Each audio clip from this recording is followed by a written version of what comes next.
But वही होता है ना, जब आप रॉक बॉटम हिट करते हैं ना, rock bottom and I was very depressed. अदाकाराओं के डिप्रेशन की वजह क्या है, कोमल अजीज ने बता दिया। इश्क बेनाम, बसात दिल, भरोसा प्यार तेरा, राज़े उल्फत और सहेलियां जैसे ड्रामों में अदाकारी करने वाली अदाकारा कोमल अजीज ने कहा है कि अदाकाराएं बढ़ती उम्र के साथ स्ट्रेस और डिप्रेशन का शिकार हो जाती हैं। कोमल अजीज खान ने हाल ही में एक पॉडकास्ट में शिरकत की, जहां उन्होंने ये इंकशाफ भी किया कि उन्होंने खुद अदाकारी से दूरी इख्तियार की हुई है। उन्होंने बताया कि अदाकारी में सबसे पहला मौका हिदायतकार सैफी हसन ने दिया था। अदाकारा के मुताबिक जब उन्होंने अमेरिका में तालीम मुकम्मल की और वहाँ 4 साल मुलाजमत करने के बाद भी इन्हें खुशी और सुकून नहीं मिला, तो उन्होंने पाकिस्तान आकर अदाकारी करने का फैसला किया। बाहर थी तो बाहर जॉब भी कर रही थी और पढ़ाई भी कर रही थी, फिर यहाँ वापस आई थी तो एक्टिंग कर रही थी। कोमल अजीज ने बताया कि इनकी एक दोस्त असिस्टेंट डायरेक्टर थी, जिनसे उन्होंने अदाकारी में चांस दिलवाने की दरख्वास्त की और फिर इनकी दोस्त ने हिदायतकार सैफी हसन को कहा, जिन्होंने इन्हें काम करने का पहला मौका दिया। अदाकारा ने पॉडकास्ट के दौरान एक बार फिर ये बात बताई कि इन्हें इंस्टीट्यूट ऑफ बिजनेस एडमिनिस्ट्रेशन में इम्तहानात के दौरान कॉपी करने पर मुअत्तल किया गया था, जिसके बाद इन्हें एहसास हुआ कि उन्होंने अपनी जिंदगी तबाह कर दी। चीटिंग क्यों की?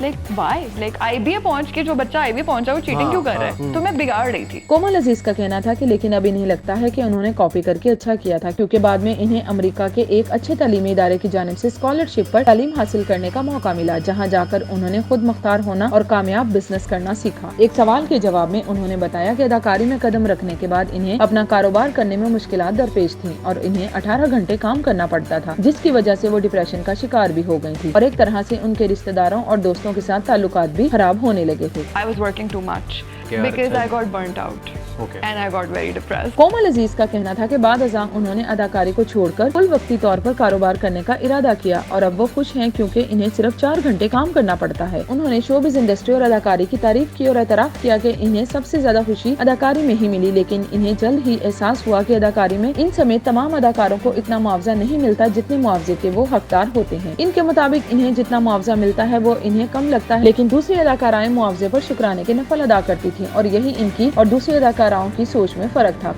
और सैडली फिर भी एक्टर्स को लगता है कि वो बहुत पैसे कमा रहे हैं। आपको मुबारक। अवार्ड में शिरकत के लिए गयी तो उन्होंने हॉल की पहली लाइन में सुल्ताना सिद्दीकी समेत दीगर शख्सियात को बैठे हुए देखा और फिर खुद से सवाल किया कि इन्हें सुल्ताना सिद्दीकी बनना है या फिर ऐसी अदाकारा बनना है जो सुल्ताना सिद्दीकी के लिए काम करती हो। उन्होंने सुल्ताना सिद्दीकी की तारीफ करते हुए कहा कि वो इतना बड़ा अवार्ड मुनक्कद करती है, वो खवातीन को अदाकाराएं बनाती है और इनके आगे माहिरा खान से लेकर माया अली तक और इकरा अजीज को